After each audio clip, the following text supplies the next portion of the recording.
এবারে নজর রাখবো হলদিয়ার দিকে। হলদিয়ায় পেট্রোকেমিক্যাল পাইপলাইন ফেটে আগুন, ঘটনায় আহত প্রায় ৩৫, তাদের মধ্যে ৫ জনের অবস্থা গুরুতর।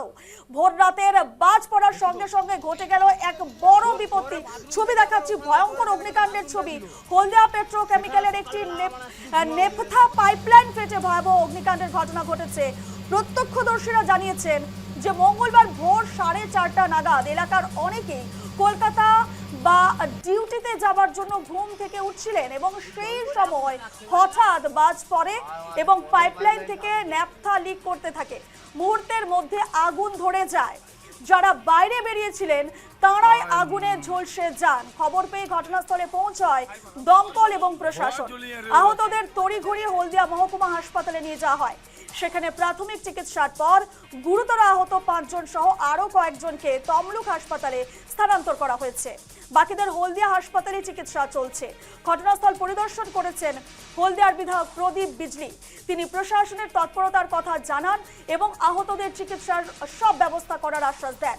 পাইপলাইন ফাটার সঠিক কারণ এখনো জানা যায়নি। বিদ্যুতের বাজ পড়া থেকে আগুন লেগেছে বলে প্রাথমিক অনুমান। হলদিয়া পেট্রোকেমিক্যাল কর্তৃপক্ষ এবং পুলিশ ঘটনার তদন্ত শুরু করেছে।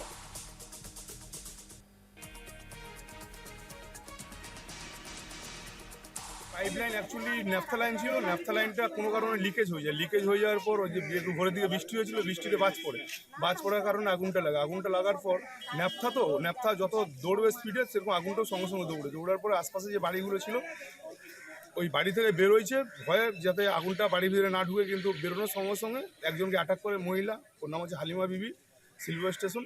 ওর সঙ্গে আরও ৮-৯ জন প্রায় ইনজিওর্ড, যাদেরকে কলকাতার নিয়ে যাওয়া হয়েছে। তো এইটুকুনি। খুব বড়। কতগুলো বাড়ি ছিল ওখানে বাড়ি তো প্রায় 150টার মতন বাড়ি। তার মধ্যে যেখানে শান্তি কলোনি, মেন যে শান্তি কলোনি, ওটা পাঁচিরের ভিতরে ছিল বলে শান্তি কলোনিতে কোনো কিছু হয়নি, ওরা বেঁচে গেছে। কিন্তু শান্তি কলোনির বাইরে যে বাড়িগুলো ছিল HPLS একদম ধারে, পাঁচির ধারে, ওই বাড়িগুলোর মধ্যে আগুনটা অ্যাটাক করেছে পুরো। শিল্প প্রবেশের কাছে HPL এর ন্যাপথা লাইন বাস্ট করেছে, ওরা আগুন জ্বেলে যারা ওখানে ঝুঁকিতে ছিল বহু মানুষ আহত হয়েছে। প্রায় 13-14 জন আহত হয়েছে। সব এখান থেকে ট্রান্সফার করা হয়েছে তমলুক। একজনকে কলকাতায় নিয়ে যাওয়া হচ্ছে।